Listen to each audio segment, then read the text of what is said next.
where were the cries for swift justice back then? And remember, a lot of these same people attacked state and federal institutions.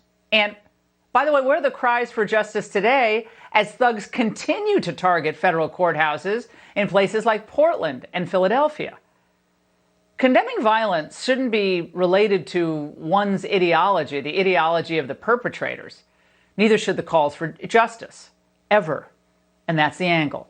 The most prominent chronicler of the leftist violence, specifically from groups like Antifa, is my next guest, independent journalist Andy Ngo. Andy is editor-at-large of the Post Millennial and author of the forthcoming book, Unmasked. Now, Andy, the iconic Portland bookstore, Powell's Books, announced that it was caving to Antifa protesters who surrounded their store. And is it actually true they wouldn't put your anti-Antifa book on its shelves? And in a statement, they suggested your book was abhorrent. So, wait a second. Does this mean bookstores are ever going to, take Antifa literature and books off their shelves if we pressure them? Is it going to go both ways there, Andy?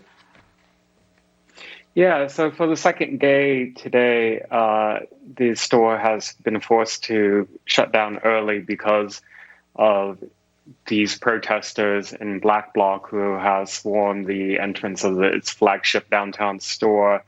Now, I have a certain amount of sympathy for this small business who has already been struggling extremely because of the decisions of local officials regarding the coronavirus and what businesses must be subjected to. In addition to dealing with that, now they're dealing with people who already have a pretty good track record of not just promising arson and threats of violence, but actually carrying it out.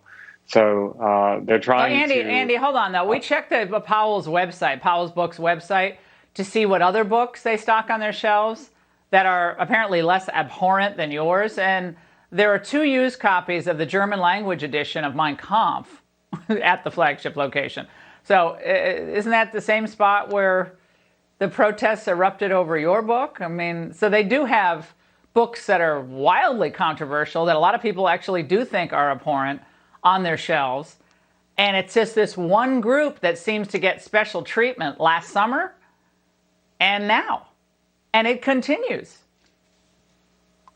Yes, indeed. I'm really glad in your opening, in your speech a moment ago, that you talked about the hypocrisy of really the mainstream left when it comes to condemning political violence. I wrote a column for the New York Post several days ago, just essentially asking, well, those who are loudest now, where the hell were you last year when my home city, Portland, was under siege for more than 120 days of nightly recurring violence? On top of that, the violence that happened at the Capitol Hill, which should be condemned, those similar acts occurred for weeks after weeks on end last July when people tried to storm a federal courthouse, which federal property, tried to blow up the fence that was erected to protect it. They brought in electric tools.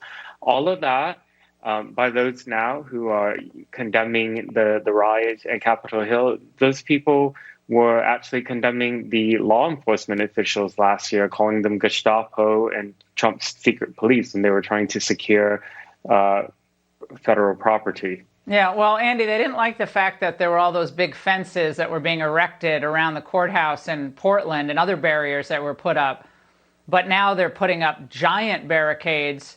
I don't know if they're going to be there forever or just temporarily for the inauguration around the U.S. Capitol complex. So apparently in some cases you can rip down barricades, and you don't hear from most of these politicians.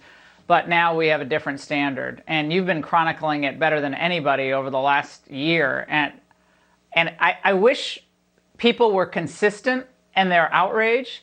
It would be more credible and believable. But it seems to be that people are taking advantage of a horrific scenario where it looks like QAnon or some of these other groups got people whipped up into this frenzy, and it's bad. It's really bad, but it was also bad what happened and what continues to happen. Is it still happening in Portland like tonight? Is the violence still happening?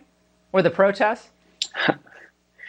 That remains to be seen, but this has got no attention. We've had 4 riots since New Year's Eve in Portland. Since New Year's Eve? Yes. The targeting of the county courthouses, police stations, businesses, all of it. So, yeah. It's now a lost city. I guess. Yeah. Portland becomes a lost city. It's like a ghost city, a lost city. It doesn't count. And people put up with it. That's what they're going to get, sadly. Andy, thank you so much. And an update to what we're seeing live on the House floor in moments. Plus, Texas